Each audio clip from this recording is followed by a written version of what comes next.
Hi, this is Brinda. Welcome to my channel. Russia சுல்தானுக்கு அடுத்தது யாரை பற்றி பார்க்க போகிறோன்னா பால்பன் பற்றி பார்க்க போகிறோம். ஸோ ரஷ்யா சுல்தானுக்கு அடுத்தது இன்னும் நிறைய அரசர்கள் வருவாங்க. ஒருத்தரும் ஒரு ரெண்டு வருஷம் தான் ரூல் பண்ணிகிட்ருப்பாங்க. அவங்க அந்தளவுக்கு இம்பார்ட்டன்ட் இல்லை. டெட் எக்ஸாமுக்கு அவங்க அந்தளவுக்கு இம்பார்ட்டன்ட் இல்லை. இப்போ யூஜிடிஆர்பி பிஜிடிஆர்பி எக்ஸாமுக்குன்னா நம்ம அவங்கள பற்றி படிக்கலாம். டெட்டு ஸ்கூல் புக்ஸ் தான் வந்து கவர் பண்ணுறதுனால அது அவங்கள பற்றி படிக்கணுன்ற அவசியம் அந்தளவுக்கு கிடையாது. ரஷ்யா சுல்தானுக்கு அடுத்தது முக்கியமான அரசர் யாருன்னா இந்த பால்பன் தான். பால்பன் 1266 to 1287 வரைக்கும் ரூல் பண்ணிகிட்டு இருந்தார். இந்த 40 எண்பர் முறை சஹல்கானி அப்படின்ற முறையை வந்து யார் இன்ட்ரடியூஸ் பண்ணாங்க? இந்த கிளாஸில் நான் ஆல்ரெடி சொல்லியிருக்கேன். யார் இன்ட்ரடியூஸ் பண்ணா? இல்துமிஷ் இன்ட்ரடியூஸ் பண்ணார் இல்லையா? ஸோ அதை இவர் ஒழிச்சிடுவார். பிகாஸ் அவருக்கு ரொம்ப அவங்க தொல்லை கொடுத்துட்டே இருப்பாங்க. அந்த குழுவில் இருக்கிறவங்க இவருக்கு சப்போர்ட் பண்ண மாட்டாங்க. எனக்கு நீ சப்போர்ட் பண்ண மாட்டியா, நான் தான் ராஜா, நான் சொல்கிறது தான் இங்கே சட்டம், நீ இருந்தால் தானே உடனே காலி பண்ணிடுறேன் அப்படின்ற மாதிரி அந்த முறையவே அந்த குழுவையே வந்து நீக்கம் பண்ணிட்டார். ஸோ அந்த குழுவே இன்னும் செயல்பட முடியாது. அதுவே கிடையாது, கலைச்சாச்சு அந்த குழுவை. அவங்களுக்கு வந்து பவர் கிடையாது. அடுத்தது பார்த்திங்கன்னா வங்காளத்தில் துக்ரில் கான் அப்படின்ற ஒருத்தர் வந்து என்ன பண்ணிகிட்ருப்பாருன்னா இவருக்கு அகேன்ஸ்டாக கழகத்துலலாம் ஈடுபட்டுருப்பார். ஸோ அவரோட கழகத்தை ஒடுக்கிட்டு இவரோட பையனை அங்கே வங்காளத்தில் ஆளுநராக அப்பாயிண்ட் பண்ணியிருப்பார். வங்காளம் எங்கே இருக்குது? இங்கே இருக்குது, தெரியும். இவரோட பையன் யார் அப்படின்னு பார்த்தீங்கன்னா புக்ரா கான். இவரோட பையன் புக்ரா கான் அப்படின்ற ஒருத்தனை வந்து வங்காளத்தோட ஆளுநராக வந்து நியமனம் செஞ்சுருப்பார் பால்பன். அடுத்தது முக்கியமான ஒரு விஷயம், மேவார் அப்படின்ற பிளேஸில் மியோக்கல் அப்படின்னா அவங்க ஒரு முஸ்லீம் இனக்குழு. அவங்க என்ன பண்ணிகிட்ருப்பாங்க அப்படின்னா அது வந்து இந்த மேவார் ஒரு சில இடம் வந்து ரொம்ப காடாக இருக்குது. அந்த காட்டு பகுதியில் பதுங்கிக்கிட்டு கொள்ளை அந்த சைடாக வந்து போகிறாங்கன்னு வச்சுக்கோங்க. அவங்கள வந்து அவங்களோட பொருட்களை கொள்ளையடிச்சிட்டு கொலை செஞ்சிடுறது, அது ரொம்ப எக்ஸ்ட்ரீமாக இருந்தது.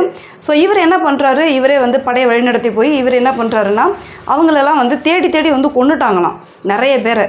யாருன்னா இந்த மியோக்கல் அப்படின்றவங்கள நிறைய பேரை வந்து கொலை செஞ்சு அதிலே வந்து மக்களை வந்து பாதுகாப்பாக வச்சுருந்தாரு. அடுத்தது இந்த இல்துமிஷ் காலத்திலே வந்து மங்கோலியர்கள் என்ன பண்ணாங்க, படையெடுக்கிறதுக்கு ஒரு வாய்ப்பு அமைஞ்சுது. ஆனால் அவர் என்ன பண்ணார், இவர்கிட்ட ஹெல்ப் கேட்க வந்து அந்த ஜலாலுதீனுக்கு ஹெல்ப் பண்ண மாட்டேன், உதவி செய்ய மாட்டேன்னு சொல்லி உதவியே மறுத்ததன் மூலமாக மங்கோலியர்கள் இங்கே வந்து படையெடுத்து வரதை நம்மளால் தவிர்க்க முடிஞ்சது இல்லையா? அது மாதிரியே இவர் என்ன பண்ணுவார் அப்படின்னா மங்கோலியர்கள் நம்ம படையெடுத்து வரக்கூடாது நம்ம மேலே அப்படின்றதுக்காக மங்கோலிய அரசர் ஒருத்தர் ஹுலுக்கான் கிட்ட போயிட்டு ஒரு பேச்சுவார்த்தை நடத்தி ஒரு அக்ரிமெண்ட் மாதிரி போட்டிருப்பார். சட்லச்சை தாண்டி நீயும் வரக்கூடாது, நானும் வரமாட்டேன். சட்லச் அப்படின்றது ஒரு ஆறு, லைக் இந்த சைடு தான் இருக்குது. சிந்து, சட்லச், ராவி எல்லாமே வந்து இந்த சைடில் தான் வந்து இருக்குது ஆறுகள். ஸோ சட்லச்சை தாண்டி நீயும் வரக்கூடாது, நானும் வரமாட்டேன் அப்படின்ற மாதிரி ஒரு அக்ரிமெண்ட் வந்து போட்டிருக்காங்க. யார் கூட? ஹுலுக்கான் கூட. யார் போட்டால்? பால்பன். ஸோ அந்த அக்ரிமெண்ட்டு பின் நாட்களில் மீறப்படும். பின் நாட்களில் இந்த அவரோட பையன் பால்பனோட பையன் யாரால் கொலை செய்யப்படுவார்னு பார்த்தீங்கன்னா மங்கோலியர்களால் கொலை செய்யப்பட்டுருவாங்க. ஸோ இவரோட பையனை வந்து ஆக்சுவலாக ஒரு பையன் பெங்காலில் ஆளுநராக அப்பாயிண்ட் பண்ணியாச்சு, புக்ரா கான். இன்னொரு பையன் பேர் வந்து பார்த்திங்கன்னா முகமது கான். அந்த முகமது கானை எங்கே ஆளுநராக அப்பாயிண்ட் பண்ணியிருப்பாங்கன்னா முல்தான் ஆல்ரெடி சொல்லியிருக்கேன், இது வந்து லாகூர், முல்தான் இதுகிட்ட இருக்கு. ஸோ அங்கே ஆளுநராக யார் அப்பாயிண்ட் பண்ணியிருக்கா? அவரோட பையன் யாருன்னா முகமது கான்.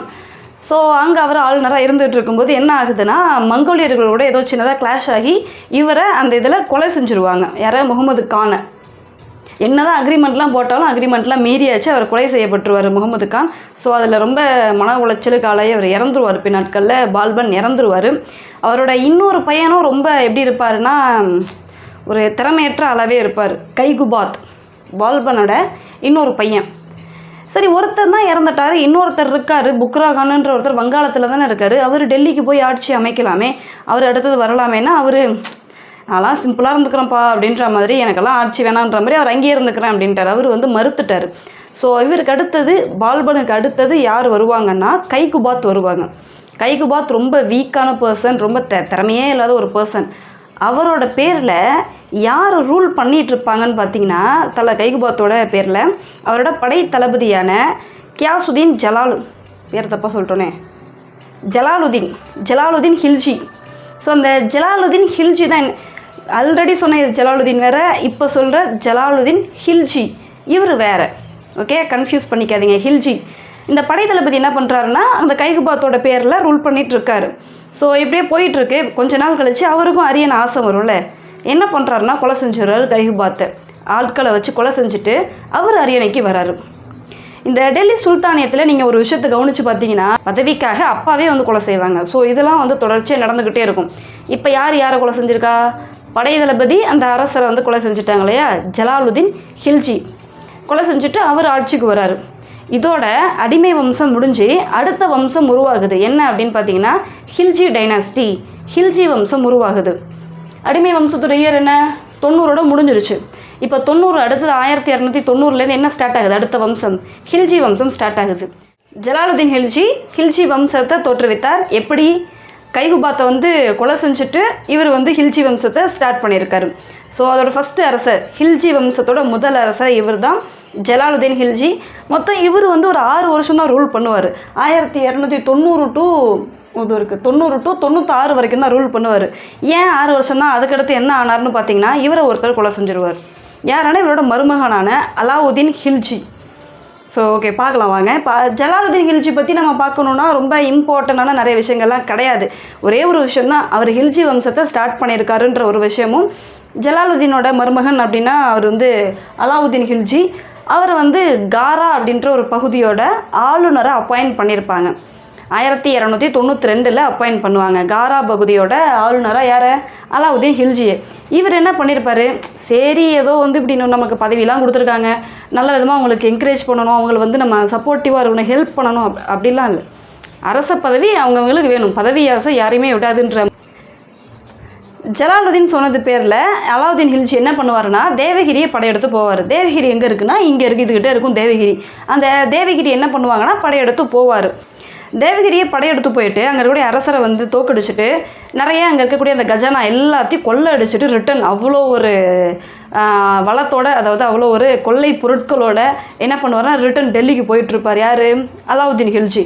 ஒரு கொள்ளை அடிச்சுட்டு 1296 நடக்கும் இந்த படையெடுப்பு, தேவகிரி மீதான படையெடுப்பு. தேவகிரி மீது ஐ திங்க் இவர் 3 தடவை படையெடுத்திருக்காரு. நம்ம அடுத்தது அலாவுதீன் ஹில்ஜி பற்றி படிக்கும்போது பார்க்கலாம். ஸோ ஃபஸ்ட்டு 1296 தேவகிரி மீது அலாவுதீன் ஹில்ஜி படையெடுத்திருக்காரு. கொள்ளை பொருட்களோட டெல்லிக்கு போயிட்டுருக்காரு. போயிட்டு அவர் என்ன பண்ணுறாருன்னா ஆட்களை வச்சு அவரோட மாமனாரை போட்டு தள்ளிடுறாரு. ஜலாலுதீன் ஹில்ஜியை கொலை செஞ்சுட்டு இவர் பதவிக்கு வராரு. அடுத்த அரசராக அலாவுதீன் ஹில்ஜி அடுத்த அரசராக வராரு. ஜலாலுதீன் ஹில்ஜிக்கு அடுத்தது இப்போ அலாவுதீன் ஹில்ஜி பற்றி பார்க்க போகிறோம். அலாவுதீன் ஹில்ஜி 1296 டு 1316 வரைக்கும் வந்து ரூல் பண்ணிகிட்ருக்காரு. இவர் அதிகமான படையெடுப்புகள் வந்து நடத்தியிருக்காரு அலாவுதீன் ஹில்ஜி. முக்கியமாக மதுரை மீது அண்ட் அவர் வந்து டைரெக்டாக இல்லை, அவரோட படை தளபதி வந்து வந்திருக்காங்க. எங்கன்னா மதுரை அண்ட் சிதம்பரம், அடுத்தது வந்து திருவிதாங்கூர், இந்த பகுதிகளெலாம் வந்து என்ன பண்ணியிருக்காங்கன்னா படையெடுத்துட்டு வந்து படையெடுத்தது மட்டும் இல்லாமல் கொள்ளையடிச்சிட்டும் போயிருக்காரு. யார்? அவரோட படை தளபதி மாலிக் கஃபூர் அப்படின்ற ஒருத்தர். யார்? மாலிக் கஃபூர். ஸோ நம்ம பார்க்கலாம். எப்போ அப்படின்னா 1310 மதுரை மீது மாலிக் கஃபூர் என்ன பண்ணுறாரு, படையெடுத்து வராரு. 1310 மாலிக் கஃபூர் மதுரையை வந்து படையெடுத்து போகிறாரு. தானாகவே போகிறாங்களா? மதுரை அவ்வளோ செல்வ செழிப்பு மிக்க இருக்குன்னு தானாகவே போனாங்களான்னா தானாலாம் வரல, நம்மளாக வினையை வந்து ஏற்படுத்திக்கிட்டோம், நம்மளாக வான்னு வந்து ஏற்படுத்திக்கிட்டோம் வினையை. என்ன நடந்துச்சு அப்படின்னா மதுரைனாலே நமக்கு எல்லாருக்கும் தெரியும். யார்? பாண்டியர்கள் ரூல் பண்ணிகிட்ருக்காங்க. அந்த பாண்டியர்களுக்கு வாரிசு பிரச்சனை வருது. யார் 2 பேருக்கு இடையில அப்படின்னு பார்த்தீங்கன்னா சுந்தர பாண்டியனுக்கும் வீரபாண்டியனுக்கும் வருது. இந்த சுந்தர பாண்டியன் வந்து இவங்க 2 பேரோட அப்பா பேரை நான் மறந்துட்டேன், டைப் பண்ணி போடுறேன் பாருங்கள். அந்த சுந்தர பாண்டியன் வந்து ஃபர்ஸ்ட் ஒய்ஃபோட சன்னு, வீரபாண்டியன் வந்து செகண்ட் ஒய்ஃபோட சன்னு. ஸோ இவங்களுக்குள்ள என்ன பிரச்சனை வருது அப்படின்னு பார்த்தீங்கன்னா வீரபாண்டியனை அடுத்த அரசராக வந்து அனௌன்ஸ் பண்ணிட்டாங்க. அதாவது இளவரசர் பதவியில் வச்சுருப்பாங்க. இளவரசர்னால யார்? அடுத்தது அப்பா இறந்து போனோன்னா அடுத்த இளவரசர் தான் அரசராக மாறுவார். ஸோ அந்த இளவரசர் பதவி யாருக்கு கிடைக்குதுன்னா வீரபாண்டியனுக்கு கொடுத்துட்டாங்க, சுந்தரபாண்டியனுக்கு கொடுக்கல. ஸோ அது சுந்தரபாண்டியனுக்கு ரொம்ப பெரிய ஒரு எப்படி சொல்கிறது, எனக்கு கொடுக்காம அவர் தான் வயசில் மூத்தவர், அவர் தான் ஃபஸ்ட் ஒய்ஃபோட சன்னு, அவருக்கு கொடுக்காம இவருக்கு கொடுத்தது அவரால் தாங்கிக்க முடியல. என்ன பண்ணார் அப்படின்னா வேறு ஆட்கள்லாம் இவங்களுக்கு சொந்தக்காரங்க எல்லாம் கூப்பிட்டுட்டு வந்து அவருக்கு அகென்ஸ்டாக புகர்லாம் செஞ்சார். அதுவும் வேலைக்கு ஆகலை, தோற்று போயிடுறாரு. ஸோ அடுத்து என்ன பண்ணுறாரு அப்படின்னு பார்த்தீங்கன்னா சரி நம்ம அங்கே போய்ட்டு யார்கிட்டயாச்சும் ஹெல்ப்பு கேட்போம் அப்படின்னு அலாவுதீன் ஹில்ஜிக்கிட்ட ஹெல்ப்பு கேட்குறாரு. அலாவுதீன் ஹில்ஜிக்கிட்ட ஹெல்ப்பு கேட்டதா 7th புக்கில் இருக்குது. நான் வந்து படித்தது எல்லாமே எப்படின்னா மாலிக் கஃபூர் இங்கே தேவகிரிக்கு வந்திருப்பார், அகெயின் படையெடுத்து தேவகிரி இங்கே இருக்கு இல்லையா, தேவகிரிக்கு அடுத்து இது வந்து ஐ திங்க் வாராங்களுக்கு படையெடுத்து வந்திருப்பார் மாலிக் கஃபூர். ஸோ மாலிக் கஃபூர்கிட்ட போயிட்டு கேட்டதாகவும் ஒரு இது இருக்குது. ஸோ நம்ம மாலிக் கஃபூர்கிட்ட கேட்டாலும் அலாவுதீன் ஹில்ஜிக்கிட்டே ஹெல்ப் கேட்டதாக தான் வந்து அர்த்தம். பிகாஸ் அவர் வெறும் படை தளபதி, அலாவுதீன் ஹில்ஜி தான் ஆர்டர் கொடுக்குறவர். இவர் ஹெல்ப் கேட்டால் மாலிக் கஃபூர் உடனே போய் ஹெல்ப் செஞ்சிட மாட்டார்.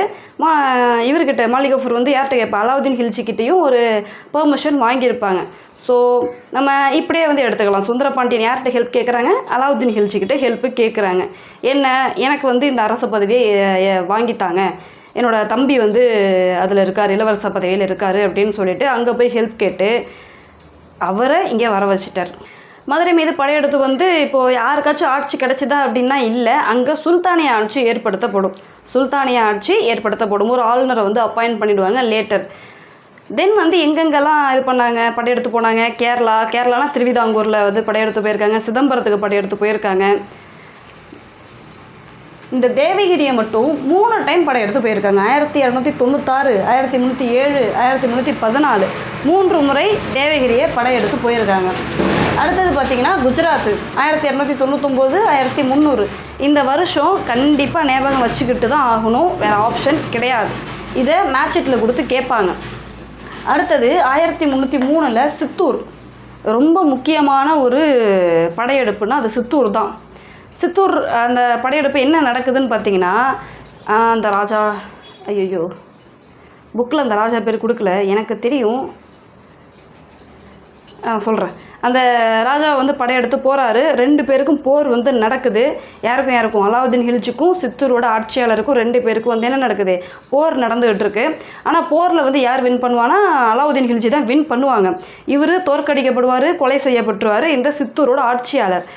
அந்த சித்தூர் பகுதியில் இருக்கக்கூடிய, அதாவது அந்த ஆட்சியாளரோட ஒய்ஃபு பத்மினி என்ன பண்ணுவாங்கன்னா, அந்த ஒய்ஃப் மட்டும் இல்லாமல் அந்த அரண்மனையில் இருக்கக்கூடிய எல்லா பெண்களும் சேர்ந்து ஒரு பெரிய நெருப்பு குழி ஏற்படுத்தி நெருப்பு வந்து மூட்டி அதில் போயிட்டு எல்லோரும் சேர்ந்து வந்து குதிச்சிருவாங்க. அந்த முறைக்கு பேர் என்னென்னா ஜவ்ஹர். கிட்டத்தட்ட இது வந்து உடன்கட்டைனா ஹஸ்பண்ட் இறந்து அந்த சிதையில் அந்த ஒய்ஃபை மட்டும் எரிப்பாங்க. இது வந்து குரூப் ஆஃப் பீப்புள் சேர்ந்து வந்து அந்த நெருப்பில் விழுந்து சாகிறது. ஜவ்ஹர் முறையை ஃபாலோ பண்ணாங்க. ஏன், அவங்க கையில் சிக்கிடக்கூடாது, அந்த அந்நிய ஆட்கள் கூட அந்த எதிரி கையில் வந்து நம்ம சிக்கிடவே கூடாது அப்படின்றதுக்காக இவங்க அப்படி நெருப்பில் குதித்து தன்னையே வந்து மாய்ச்சிக்கிட்டாங்க. யாருன்னா சித்தூர் ஆட்சியாளரோட ஒய்ஃபு. இது ஒரு படமாக வந்திருக்கும், பத்மாவத் அப்படின்ற ஒரு படம் வந்திருக்கும். ஹீரோயின் பேர் அதுவும் மறந்துட்டேன், ஹீரோயின் பேரை மறந்துட்டேன். பத்மாவத் அப்படின்ற ஒரு படம் வந்திருக்கும், ரொம்ப நல்லாயிருக்கும். அந்த அலாவுதீன் ஹில்ஜியா அதில் யார் நடிச்சிருப்பானா, இப்போ துரேந்திர படத்தில் ஒருத்தர் நடிச்சிருக்காருல்ல, அவர் தான் அலாவுதீன் ஹில்ஜியா நடிச்சிருப்பார். நல்லாயிருக்கும் அந்த படம் பத்மாவத், பாருங்கள். நெக்ஸ்ட்டு 1305 மால்வா மீது படையெடுக்கிறாரு. 1309 வாராங்கல். நான் முன்னாடி சொன்னது தான் வாராங்கல்.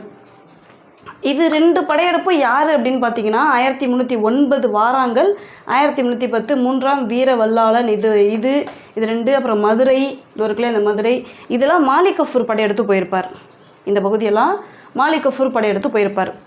இவர் முக்கியமான ஒரு விஷயம் வந்து செய்வார். அலாவுதீன் ஹில்ஜி என்ன பண்ணுவார் அப்படின்னா, இப்போது வரிலாம் கலெக்ட் பண்ணுறாங்களே, கிராம தலைவர் இருந்துக்கிட்டு வரி கலெக்ட் பண்ணுவாங்க.